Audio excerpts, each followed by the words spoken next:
Ladies and gentlemen, today is the day. A very highly requested video. This is a master guide on everything you need to have in your bag before competing in Chapter 4 Season 3 FNCS. Grab your snacks, a drink, and prepare to watch until the very end because I guarantee that after you've watched this video, you'll be the most prepared you've ever been for an FNCS. Be aware that this video is divided into different chapters so that if I'm explaining something you already know, you can find the segment that is for you. I want to see if we can break our like record here on the channel at 2,000 likes. If everyone that is listening were to drop a like right now, we would easily crush that goal. Be sure to subscribe if you want to join the #1 fastest growing Fortnite competitive community on YouTube, as well as typing in code JCMYT in your Fortnite item shop. We're gonna kick this show off with all of the FNCS events, what days and times they are scheduled for, and their scoring formats. Afterwards, I'm going to introduce my new duo and we'll jump into all of the gameplay tips as well. Don't forget that these are all divided into video chapters at the bottom of your screen. So FNCS in Chapter 4 Season 3 kicks off with Week 1 opens on July 20th and will run from 7 to 10 p.m. Central Standard Time. Keep in mind that to be eligible to participate, you need to reach a minimum of Platinum 1 in Fortnite rank. Week 1 opens are set to have 3 total rounds: opens, semis,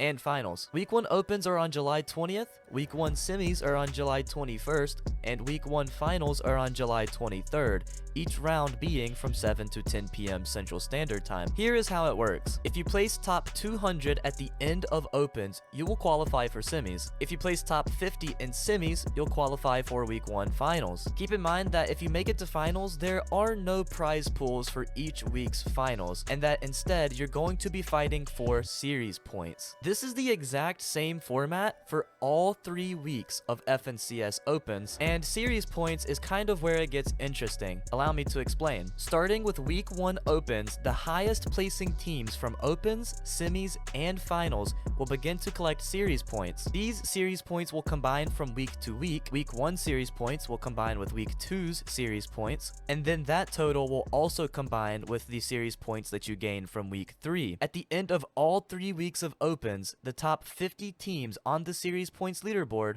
will qualify for FNCS Grand Finals. These will be the 50 best teams in all of Fortnite from Chapter 4 Season 3, and in Grand Finals, they'll be competing for the final spots in a $4 million LAN event in Copenhagen, Denmark at the end of 2023. I know that this is a lot of information, but we do have one more important thing to cover, and that is the scoring format. In all 3 weeks of FNCS Opens, the scoring format is identical, as well as Opens, semis, and finals from each week also having the same formats as each other. Eliminations are worth 2 points. However, if you win a match, you will get 65 points from placement alone. In short, it's a placement heavy format. So let's do a small recap. There are 3 weeks of FNCS Opens, each week having an opens, semis, and finals where you'll be gaining series points that combine from week to week. It'll be near necessary to perform well in all 3 weeks of opens, semis, and finals if you want to have a chance to qualify for this season's FNCS Grand Finals. Now that we've covered everything you need to know before competing in FNCS this season, I want you to meet my new duo. Allow me to introduce you all to T-Moose. In this season, T-Moose actually placed top 5 in Solo Victory Cash Cup Opens, and he has 760 PR on NA Central. Bro is an up-and-coming demon and a good friend of mine. If you want to check him out, I'll have his YouTube and his Twitch linked in the description below. Also, I'm sure many of you will ask what happened between me and Kaiju, and my honest answer to that is that bro is definitely a demon at Fortnite. We just ended up having vibe issues, and in my opinion, vibes are the #1 trait of a strong duo. T-Moose is going to take the role as a fragger, and I will be the IGL, which I'm going to touch on more in the gameplay tips. Speaking of which, let's go ahead and dive headfirst into the tips and tricks for this season's FNCS. What you're about to watch was literally T-Moose and I's first ever game together where we dropped a 12 kill win and champions ranked. From start to finish, I'm going to analyze this entire game, what was going on inside of our minds, along with as many tips as I can give you along the way, like surge tags, duos chemistry, and more. Please note that it would be very wise to practice everything that I am about to portray to you in the upcoming Duos Cash Cup, which is scheduled for July 17th. Let's go ahead and start out with drop spots. Do not be that duo that is super lazy and does not make a drop map. If you don't know how to make a drop map, there are plenty of tutorials on YouTube, or you can simply go to Twitter and pay for someone to make you one. Essentially what a drop map does is it gives you a more guaranteed chance of having the best drop for where you're landing at so that you can be the first person to the loot. I'm pretty sure I say this in every single tips and tricks video, but it does not really matter exactly where you're landing. Just don't be the duo that is super lazy that doesn't study their drop spot. Go to Fortnite GG, turn on all of the things where it shows you everything around your drop spot, and set up a looting path. You want to be the most efficient duo when it comes to looting your drop spot super fast. This is really what sets apart the good duos from the pro duos. As you can see in this gameplay, we are landing at this pond close to the middle of the map, and since we noticed we were unconned, we straight up landed on this slurp truck, which allows us to save all of the heals that we loot. You also need to ask yourself, why are you landing at the drop spot you are landing at? Are you the type of duo who likes to get like a load of kills as soon as you land? If that's you, maybe you want to go somewhere like Slappy or Brutal, or maybe you just chose your drop spot because there's good metal and heals and all that type of stuff so you can get slow start and then start taking fights. These are things that you need to figure out before you start playing with your duo. Another thing that you need to establish is who is the IGL of your duo and who is the fragger of your duo. I mentioned this before that Timus is going to be playing the fragging role, and that's simply because he's a better fighter on controller with 0 ping, so it just makes more sense for him to be the fragger. Once you've figured out your drop spot, learned how to loot it the most efficient way possible, and it's around the time of the game where it's like time to make your first rotate, this is the perfect time that you need to start thinking about surge tags. Now, I'm going to be 100% honest with you. In this gameplay, we don't really worry about surge because this isn't ranked. You're never going to have to get surge in ranked. That's just not a thing. But in F and CS, the lobbies are going to be so much more stacked, especially when you make it into high elo lobbies. So it is essential that you practice surge tags, and the best way to do this is know areas around your drop spot where you have access to see a large part of the map. You could also study where other teams that are landing around you are going to be rotating to. Basically, one way you can look at this is learning someone else's drop spot just as well as you learn yours. That way you can predict where players are going to rotate to, and you can get easy surge tags from a distance. The more stacked the lobby is, the more surge tags you're going to need, so keep that in mind. Now, since this gameplay is ranked, we decided to take our first fight, but keep in mind, if it's an F and CS and you're in like a very stacked lobby, you and your duo may decide you don't want to fight for surge, that you just want to take surge tags and then disengage. A lot of times, that's the smarter decision. But we're gonna go ahead and take our first fight right here. I roll up this mountain and this guy is bush camping. Initially, I think it's a solo, but you're gonna see pretty quickly that it turned out to be a duo. On me. It's a solo. It's a duo. Are you sure? Okay. Yeah, it's a duo. They're both on me. I'm Dead. boxing. Dead. Got one dead. Notice how as soon as I get the opening knock, immediately my first instinct is to get back to my teammate in case the other guy's teammate is psychoing my teammate. This allows me to protect Timus while he's trying to get his heals off, and this is a very good way to guarantee that we win our 2v1 when we go to fight the second guy. You want to take as little risks as you possibly can. This is a great way to do that. We never saw the guy's teammate disengage, so we just assumed that he was ratting somewhere in all of these builds, when eventually I came across him, and I'm not gonna lie, this guy was a free kill. Oh, he's right here.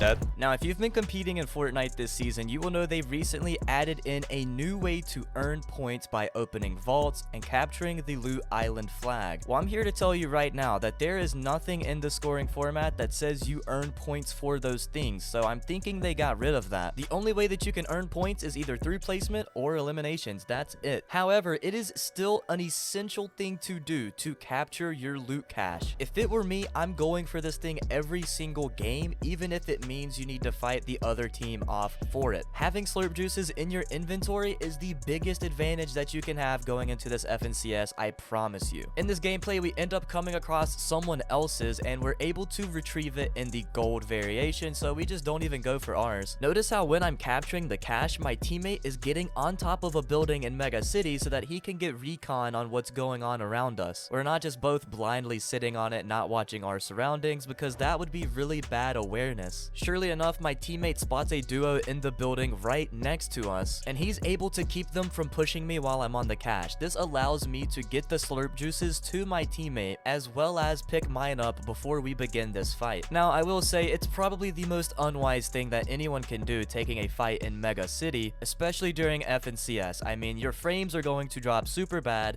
you're most definitely going to get third-partied at some point, so just be sure that you're about it before you start a fight in this place. Playing with your teammate and having confidence in yourself and your abilities to get eliminations is going to take you a long way in FNCS. Right here, I end up cracking this opponent's shield, and I tell my teammate that he's one shot, and he does not hesitate to get in. Yeah, I see him.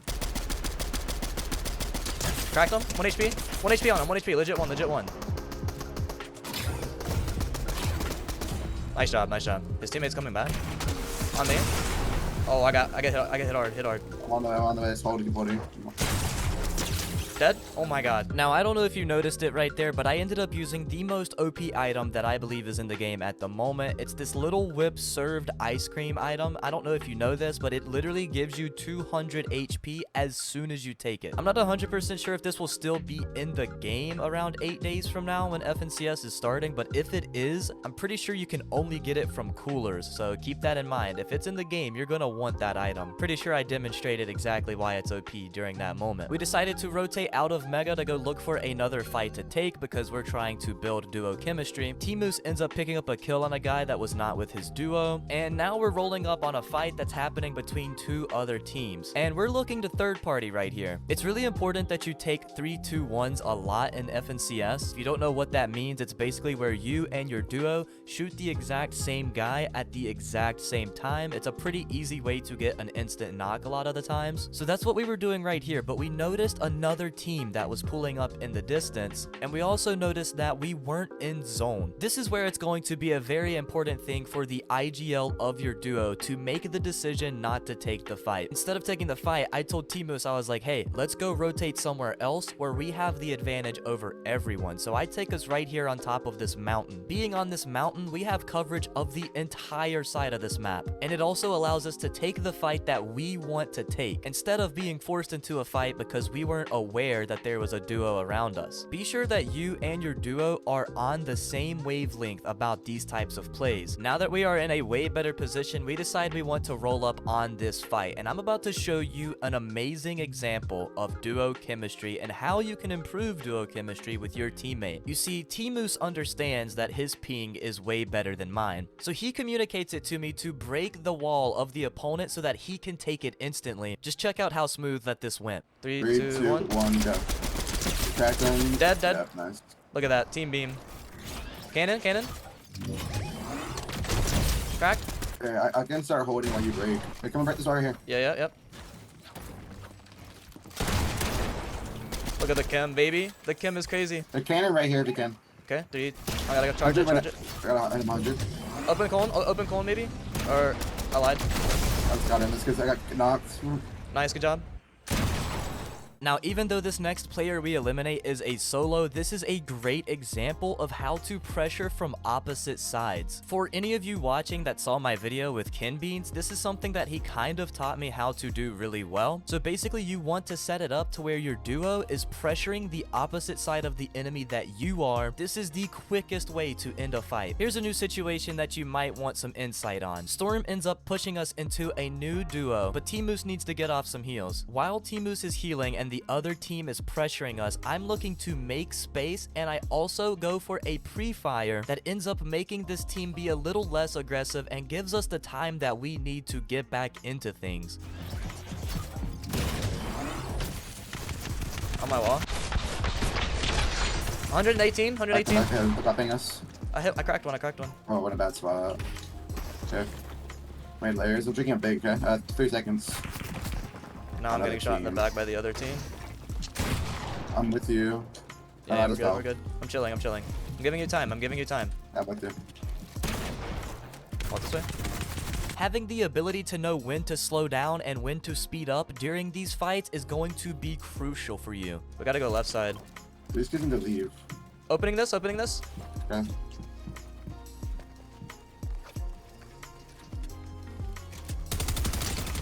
Hit him 40. I'm just trying to go zone. Yeah, I know. Actual morons, bro. Like, come on. Gonna waste all of our builds because of this team. They're getting held now. Very typically on one. Go top left if you can. Do this wood, through this wood. Team in front of dying, us. buddy. Come far left. Come far left. Yeah, I'm coming. I got beamed. That's a 5-6. I have to go straight. I have to right line it. I gotta kill the zone. Got a team on me. Yeah, I gotta white line this, dude. Hit one for 20. I'm almost in where I am. We can hold this team below me. They're coming up. They're flanking your height. Flanking your height. Flanking your height. Yeah, I'm dropping. Gotta hold for me. I'm really weak. Yeah, I'm This on is the low. last team.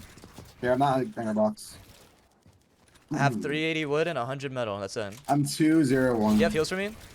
No. Notice how in our comms we're communicating. We're like, hey, how much wood do you have? How many heals do you have? We're trying to assess the situation before we take this final 2v2 so that we can play it to our strengths the best we can. We know that this team has high ground and that one of the teammates is split from the other. Being able to tell when a duo that you're fighting doesn't necessarily have the best chemistry can sometimes make it more clear to you the decision you need to make during the fight. I'm here. We fight it together. Yeah, I'm only 100 wood. I gotta kill this kid now. We gotta fight him now. Yeah, I know. Just getting held by his teammate, bro. Yeah, nice. Good job. Yeah. Nice. Looking at the other guy. I hit him 40. Oh, I'm legit 1. I gotta go down.